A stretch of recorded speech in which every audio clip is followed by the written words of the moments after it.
Peer নিয়ে আলোচনা চলতেছে। তবে আমি খুশি, এক সময় যারা প্রচলিত নির্বাচনকে হারাম মনে করত, এক সময় যারা প্রচলিত নির্বাচনকে হারাম মনে করত, এখন সেই প্রচলিত নির্বাচনকে তারা পিয়ারের কারণে, হালাল তো দূরের কথা, এইটাকে সুন্নত বানাই দিচ্ছে। এটা ভালো, এটা উন্নতি হয়েছে কমপক্ষে।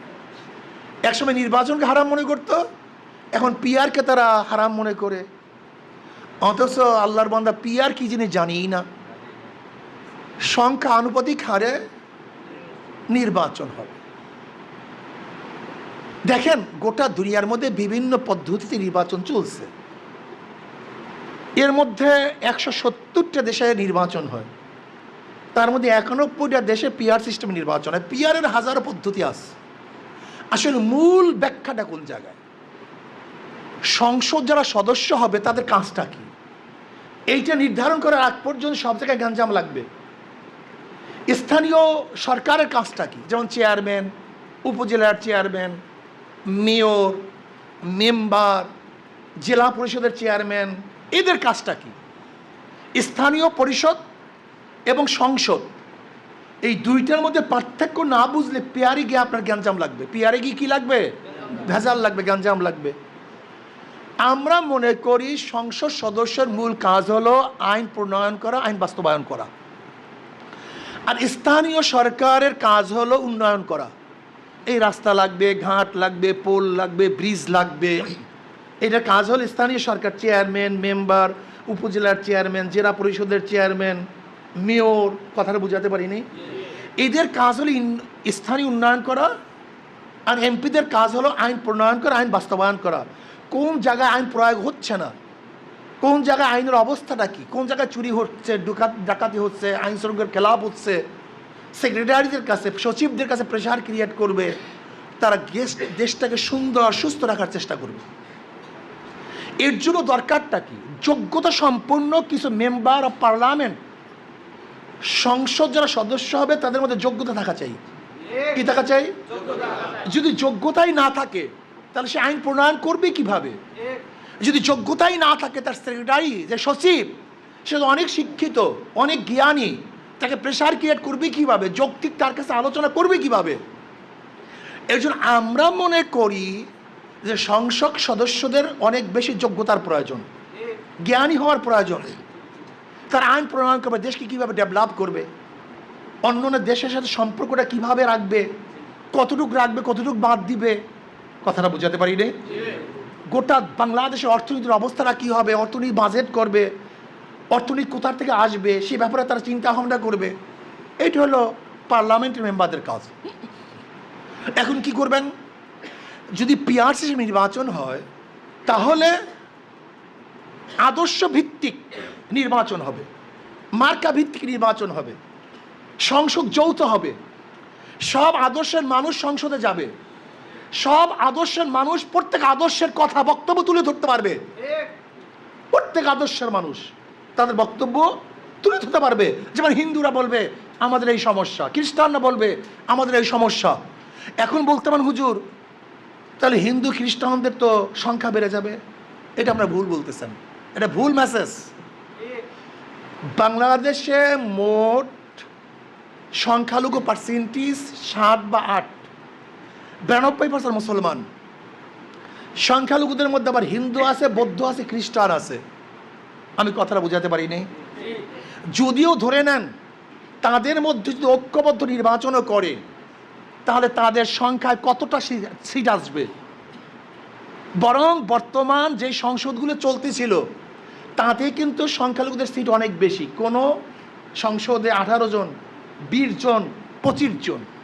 কিন্তু ওরা যদি সব ঐক্যবদ্ধভাবে খ্রিস্টান, বৌদ্ধ, নিগ্রো, পাহাড়ি সবাই মিলেও যদি নির্বাচন করে তারপরে এতগুলি সিট কোনোদিন পাওয়া সম্ভব না। আমি কথাটা বুঝতে পারছি? কোনোদিন পাওয়া সম্ভব না। অথচ বর্তমান প্রচলিত নিয়মে কিন্তু তাদের সিট অনেক বেশি। যারা ভুল মেসেজ দিচ্ছেন আমি বলবো 92% মুসলমান যদি এক হয়ে যায় তখন তাদের সিট থাকবে কত? 92%। ধরে নেন আজকে হোক কালকে হোক, যদি মুসলমান বা ধর্মের ভিত্তিতে কি হয় নির্বাচন হয় যে হিন্দু খ্রিস্টান বৌদ্ধ এক গ্রুপ আর মুসলিম ভিন্ন গ্রুপ। তাহলে মুসলমানদের ভোট পারবে কতজন আর ওদের ভোট পারবে কত? 7 বা 8%। সমস্যা কোথায়? তোমরা চিচ্ছ, তোমরা 92%। আর তোমরা যদি 92% থাকো, তাহলে কি কোনো অবস্থাতেই অন্য কোনো আদর্শ তোমাদের বিজয় লাভ করতে পারবে? অবশ্যই না। ভুল মেসেজ দিয়েন না। পিআর সিস্টেমে নির্বাচন, এটা শুধু আমরা প্রথম দাবি করি নেই। 2008 সনের আমাদের ইস্তেহারের মধ্যে পিআরের কথা আমরা বলেছি। এই বক্তব্য শুধু আমাদের না, আপনারা দেখেছেন প্রধান বিচারপতি যিনি নির্বাচন কমিশন প্রধান ছিলেন আব্দুর রউফ সাহেব, তিনিও কিন্তু অনেক আগে পিআরের কথা বলেছেন। হাবিবুল আউয়াল সাহেব যিনি নির্বাচন কমিশন ইসির প্রধান ছিলেন, ইসি ছিলেন, তিনিও কিন্তু পিআরের বক্তব্য দিয়েছেন। শুধু কি তাই, গোটা বাংলাদেশের যারা জ্ঞানী, যারা ফ্যাসিস্ট চায় না, যারা চায় না লুটপাট, যারা চায় না অত্যাচার অবিচার, তারাও কিন্তু পিআরের পক্ষে। পিআরের বিপক্ষে থাকবে না এটাই বলছি না, এইটাই বলছি না। বলতে পারেন হুজুর আমার সংসদ কে হবে আমি চিনব না, আমি যাকে ভোট দেবো তাকে আমি চিনব না। আসলে ব্যাপারটা হলো আপনি তো ভোট দেন মার্কায়, আপনি তো ব্যক্তিকে ভোট দেন না। যদিও আপনি ব্যক্তিকে ভোট দিতে চান, তাহলে আপনি যাকে ভোট দিয়েছেন সে কি জিতবে এরকম কোনো গ্যারান্টি আছে? তাহলে সমস্যা কোথায়? আপনি যাকে ভোট দিয়েছেন সে যে জিতবে তো গ্যারান্টি নাই। তাহলে আপনার ভোটের বাহিরে তো আপনি আরেকজন সদস্যকে মেনে নিয়েছিলেন। বুঝাতে পারিনি? আপনি ভোট দিয়েছেন এক মার্কায়, নির্বাচিত হয়েছে, তা আপনার লোক তো সে নির্বাচিত হয় নাই, তখন কি আপনি তাকে মানেন নাই? যদি আপনার প্রার্থী নির্বাচিত না হলেও যেই প্রার্থী জিতে তাকে মানতে পারেন, তাহলে এখানে আপনার মানতে অসুবিধা কোথায়? আমি কথাটা বুঝাতে পারিনি। আমি তো এই কথা বলছি না আপনার নির্ধারণ হবে না, প্রার্থী একজন নির্ধারণ হবে। সে কে হবে? যে আদর্শবান, নীতিবান, চরিত্রবান, যার মধ্যে যোগ্যতা আছে। এখন যে সিস্টেমে নির্বাচন হচ্ছে তাতে অবস্থাটা কি হয়? চোর, ডাকাত, বদমাশ, লুটেরা, গুন্ডারা অবৈধ টাকার মাধ্যমে পেশি শক্তি ব্যবহার করে তারা নির্বাচিত হয়। তারা এলাকার মধ্যে সেই টাকা উঠাবার জন্য চাঁদা তুলে, লুট করে, খুন করে, গুম করে, অবৈধ টাকা দিয়ে ভোট ক্রয় করে। কিন্তু পিআর সিস্টেমে নির্বাচন হলে অবৈধ টাকার সরাসরি থাকবে না, গুন্ডারা ক্ষমতায় যেতে পারবে না, চাঁদাবাজি চিরতরে বন্ধ হয়ে যাবে। আজকে কি করতেছে আমরা সংসদ সদস্যরা বিজি কি করে? বাজেট করে ব্রিজের উপরে। এই বাজেট কেন করে? চুরি করার জন্য। কিন্তু যদি আমি সংসদ সদস্য ওখানে না থাকি, ওখানে বাজেট হবে কিন্তু আমার চুরির ভাগ থাকবে না, শতভাগ কাজ হবে। যাই হোক, আমি যেটা বলতেছিলাম, এদেশের জন্য পিআর সিস্টেম সবচেয়ে নিরাপদ।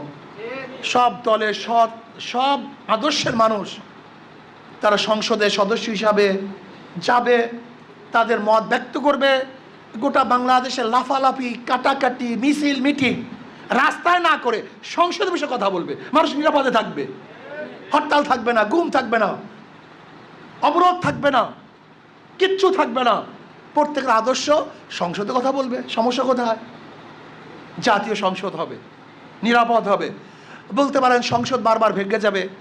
এখনো যদি পার্সেন্টেজে ভোট না পান তাহলে সংসদ ভাঙার কি সম্ভাবনা নাই? কি কথা বলেন না কেন? বলতে পারেন হুজুর সংসদ স্থায়ী হবে না, এটা দুর্বল কথা। বরং আমি মনে করি পিআর সিস্টেমের নির্বাচনে সংসদ স্থায়ী থাকবে। যদি মনে করেন হুজুর না স্থায়ী থাকবে না, তাহলে আমি প্রশ্ন করব, এখনো যদি সংখ্যাগরিষ্ঠতা কোনো মার্কা না পায়, কোনো দল না পায়, তাহলে সংসদের কি স্থায়িত্ব থাকে? তখন কি সংসদ দুর্বল হয় না? তো এখানেও দুর্বল হয়, এখানেও দুর্বল হয়। নেগেটিভ পজিটিভ উভয় জায়গায় আছে।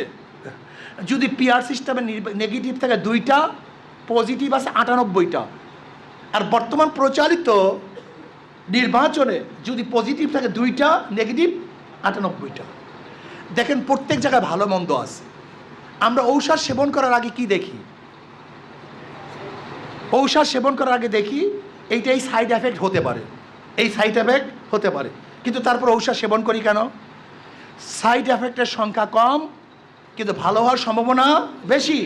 ঠিক আমরাও দেখব পিআরে ভালো হওয়ার সম্ভাবনা বেশি না বর্তমান পরিচালিত নিয়মে ভোট হইলে ভালো হওয়ার সম্ভাবনা বেশি?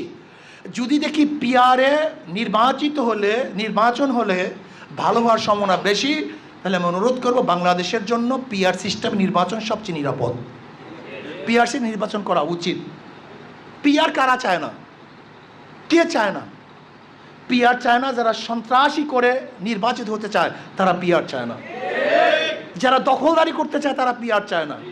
যারা অবৈধ টাকা দিয়ে ভোট ক্রয় করতে চায় তারা পিআর চায় না।